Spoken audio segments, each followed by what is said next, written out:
The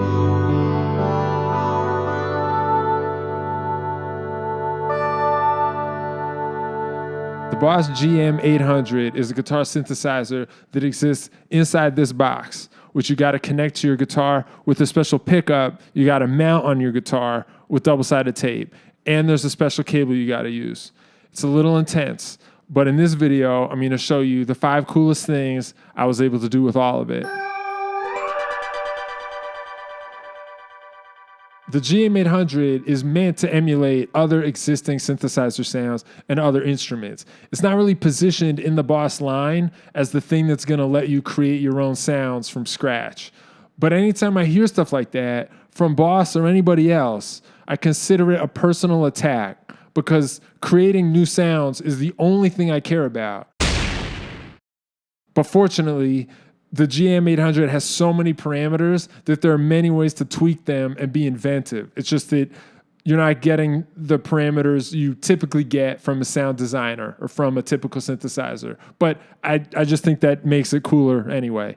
Okay, so for starters, pro tip number 1 is I started with a clavinet sample. One general piece of advice I have is that when you're dealing with fake sounds, like MIDI instruments or sample libraries or whatever, a lot of times the clavinet sound will work better for a guitar sound than the actual guitar sounds. I found the clavinet samples often will have a honk that is like what I want from a guitar sound, but the guitar samples won't have it. So the clavinet samples in the GM-800 are cool. I started with one of those, but then I used the attack and decay settings to make the note artificially short.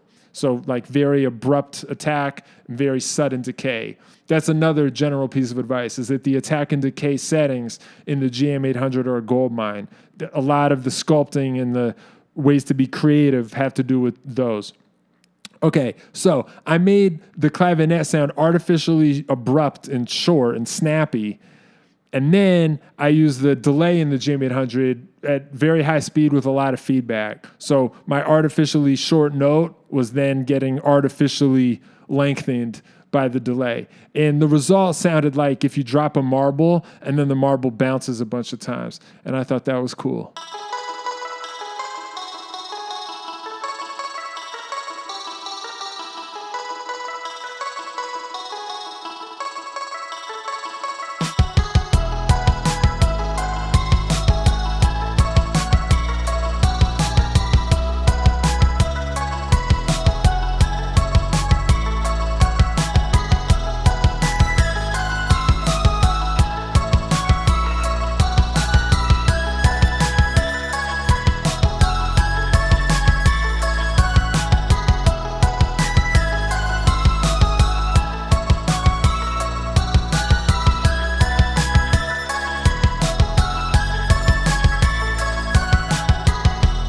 For pro tip number 2, I started with the sitar sound, but I made the attack unrealistically long for a sitar, so the notes are fading in, and that was mind-blowing.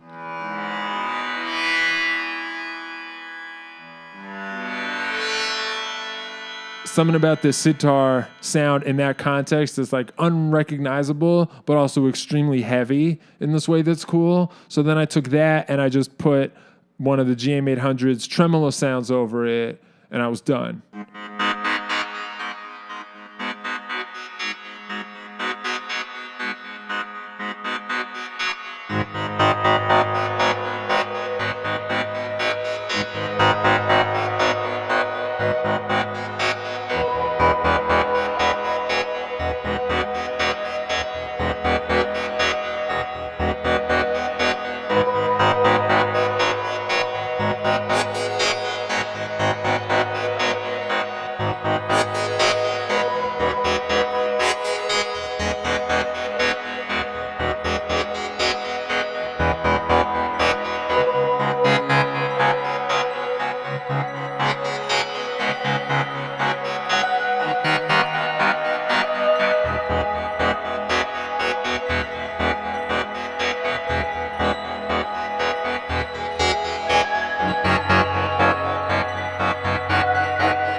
Okay, next pro tip is that I discovered if you use the Glockenspiel sound, the middle of the Glockenspiel note has a bunch of atonal information in it. That's really cool.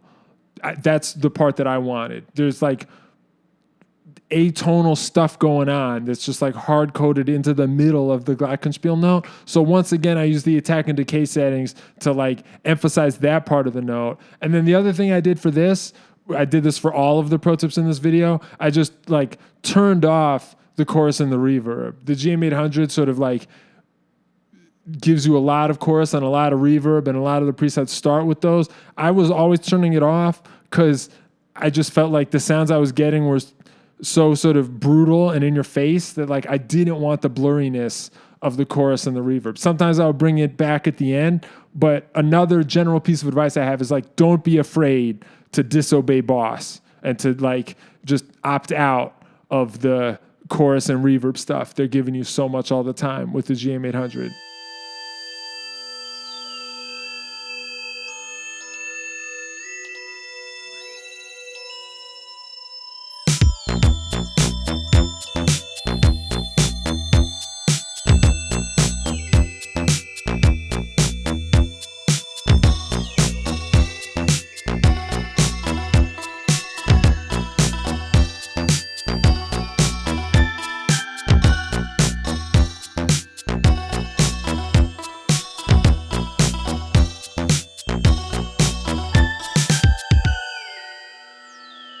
By the way, if you want to download my sounds in this video, you can. I'll put a link in the video description.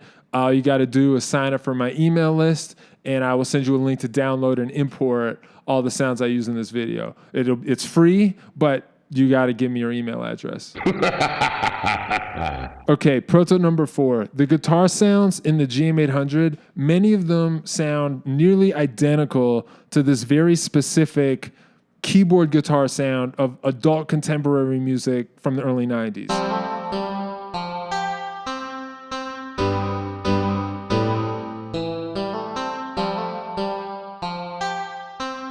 Every time I hear that on a recording, I always wish that the producers of that era had like pushed it a little farther.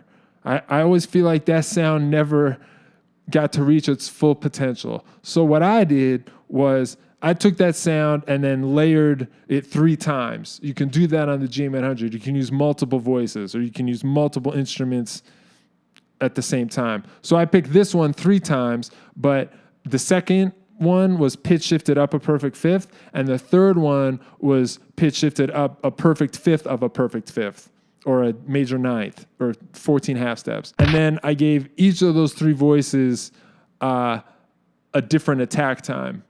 And so the lowest one was like kind of normal. The second one was slower, and the third one was even slower. So anytime I play a note, you get the root right away, but then the harmonies creep in behind it, and that sounded pretty cool. And then I ran that into a reverb. This time I used the Strymon Night Sky, and that felt like a complete sound to me.